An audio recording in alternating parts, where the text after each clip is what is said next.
Agosto é um mês marcado pelo Dia Nacional da Prevenção e Controle do Colesterol. A data foi estabelecida no Brasil com o intuito de conscientizar sobre os riscos do colesterol elevado e assim contribuir para a redução das doenças cardiovasculares, que no Brasil elas estão entre as principais causas de mortalidade. Por isso, hoje nós vamos conversar com o Dr. Bruno Ferrari, ele que é cardiologista, atende aqui no município de Assis, inclusive recebeu um título de cidadão assisense aqui pela Câmara Municipal, está retornando hoje aqui para bater esse papo com a gente e está informando aí a população sobre os riscos do colesterol alto, né? Um assunto que a gente ouve sempre falar, mas muitas vezes acaba nem dando tanta importância assim. Seja bem-vindo, doutor. Exatamente, Matheus. Agradeço muito a você, a esta Casa de Leis que nobremente nos recebe novamente, a toda a equipe da TV Câmara, os excelentíssimos vereadores.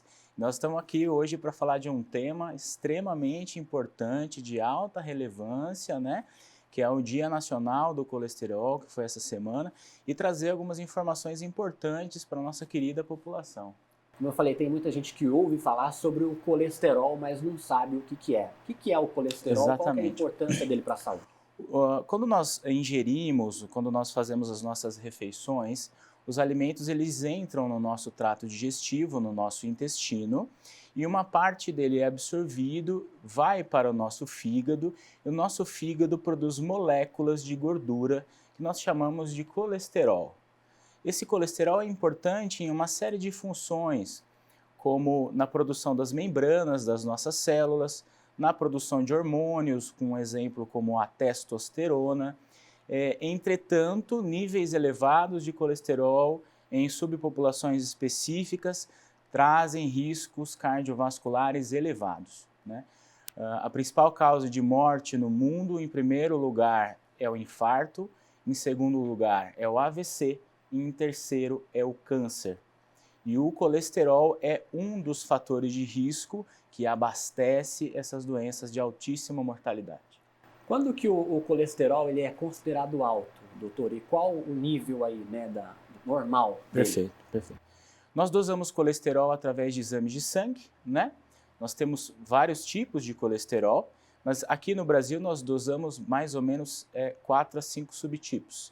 Então, o colesterol total, que nós temos abaixo de 190 miligramas por decilitro, o HDL, que é o colesterol bom, que ele naturalmente faz uma desinflamação das nossas artérias, que tem que ser superior a 40 miligramas por decilitro, o LDL colesterol, que é o colesterol ruim, que tem que ser menor que 130 miligramas por decilitro, e o triglicérides, que também é um colesterol danoso, que tem que ser abaixo de 150 miligramas por decilitro. Quais as situações aí que podem aumentar esse colesterol ruim, né? Perfeito. Nós temos a inatividade física, o sedentarismo, a nossa ingesta rica em carboidratos, né? Pão, doces, massas, refrigerantes. Colesterol não é só gordura, a gordura também abastece a gente de colesterol, mas a alta ingesta de carboidratos no fígado, esse carboidrato passa, ele vira ácido graxo, que é gordura, colesterol, e também glicerol, que também abastece os nossos pacientes com diabetes, né? A genética é um fator importante, vários pacientes têm hipercolesterolemia familiar e eles não sabem. A bebida alcoólica, o etilismo, também é rico em colesterol para nós.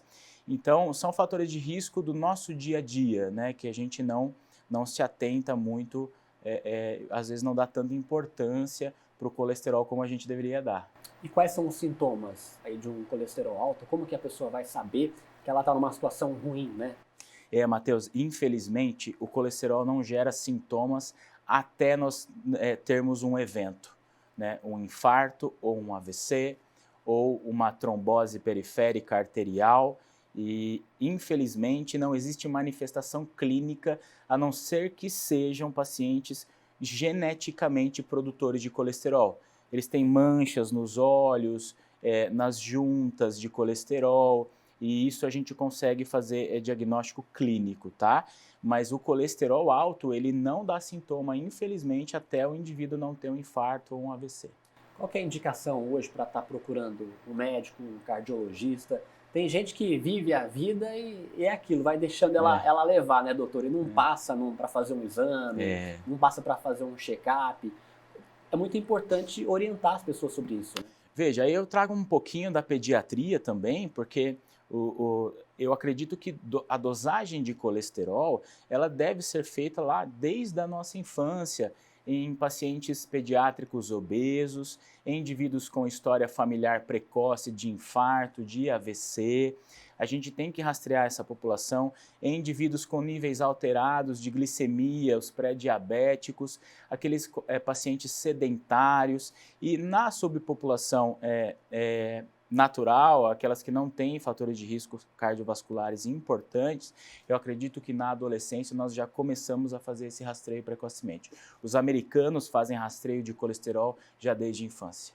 Tem muita gente que costuma segregar, né, separar, falar que eu sou uma pessoa magra, muitas vezes acho que eu estou bem de saúde, faço uma caminhada de manhã, não preciso ir no médico, diferente de uma pessoa às vezes que é obesa, o cara é obeso, então às vezes ele tem colesterol e eu não. Não dá para dizer pela característica da pessoa, né, do colesterol alto, né? É isso que a gente chama de fenótipo em medicina, né? E nós temos pacientes magros que infartam hoje com 30, 32 anos de idade e que até então eles não sabiam que eles tinham uma doença genética produtora de colesterol e que esse colesterol estava obstruindo os vasos do coração ou do cérebro. Enfim, é muito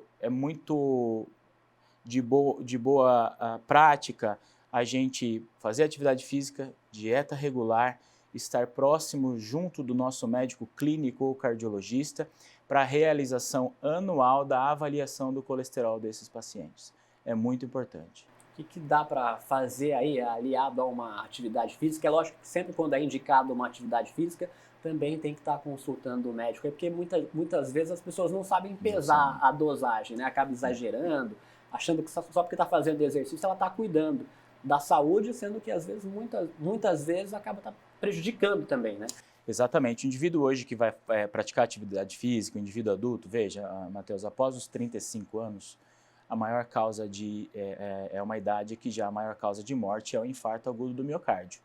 Então, para os pacientes que vão iniciar atividade física, que vão iniciar corrida, que vão iniciar uma caminhada, é sempre importantíssimo passar no médico clínico, no cardiologista antes, para pelo menos ser feita uma boa história clínica, um exame físico completo nesse paciente, um eletrocardiograma e dosagem de exames específicos, sendo um deles o colesterol, para a prevenção do risco cardiovascular desse paciente.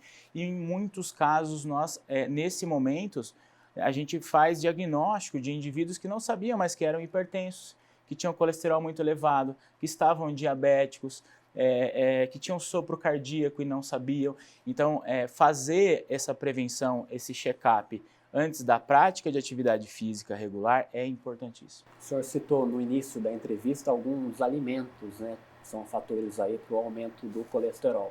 Tem muita gente que às vezes acaba não ligando muito para isso.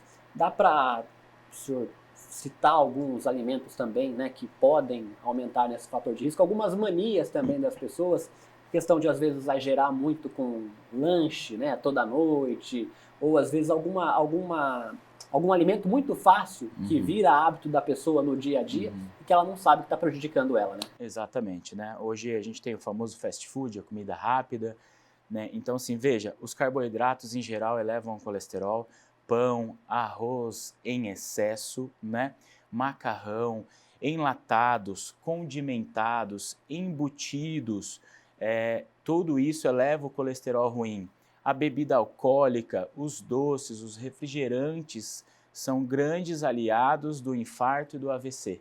Então, nós precisamos ter uma dieta equilibrada durante a nossa semana, com alimentos que tragam benefício cardiovascular e que não nos aproximem desses eventos. Carne vermelha é um grande fator de risco, tá? Às vezes a gente pensa, mas eu tirei aquela gordurinha da lateral e tem muita gordura entre a fibra da carne vermelha e a gente não vê. Isso é histológico, né? Então, carne vermelha, a gente orienta muitos pacientes a fazerem uma ingesta rica de oleaginosas, 3 castanhas por dia, verduras absolutamente à vontade mesmo, legumes, redução da ingesta de carboidrato, peixes durante a semana, porque são ricos em ômega 3, que é um colesterol bom para nós, e reservar aí o final de semana, um dia ou outro, para poder estar saindo um pouquinho da dieta. Legal, doutor. Mais alguma coisa que o senhor queira passar para a gente, pessoal que está assistindo, e aproveitando aí esse momento de instrução que o senhor está passando? Olha, Matheus, eu queria agradecer muito você, a TV Câmara, por esse bate-papo gostoso aqui. Eu me sinto muito à vontade nessa casa, eu fui muito recebido nessa cidade e para mim é um prazer, uma honra e uma alegria estar sempre aqui com vocês. E a minha mensagem final é para que nós possamos tomar conta melhor da nossa saúde, né? Nós precisamos comer melhor, a gente precisa de atividade física regular. O mínimo de atividade física são 150 minutos por semana. Esse é o mínimo, o máximo de 300 minutos por semana. E aí nós dividimos a atividade física em atividade física aeróbica, que são 150 a 300 minutos por semana, e também atividades físicas isométricas, como a musculação, no sentido de fortalecimento também da nossa cadeia osteomuscular. E a prevenção sempre é a melhor maneira da gente evitar a tragédia do infarto e do AVC.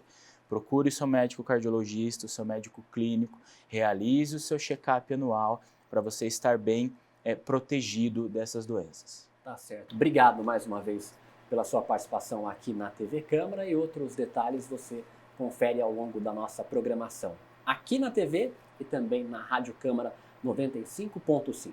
Até mais.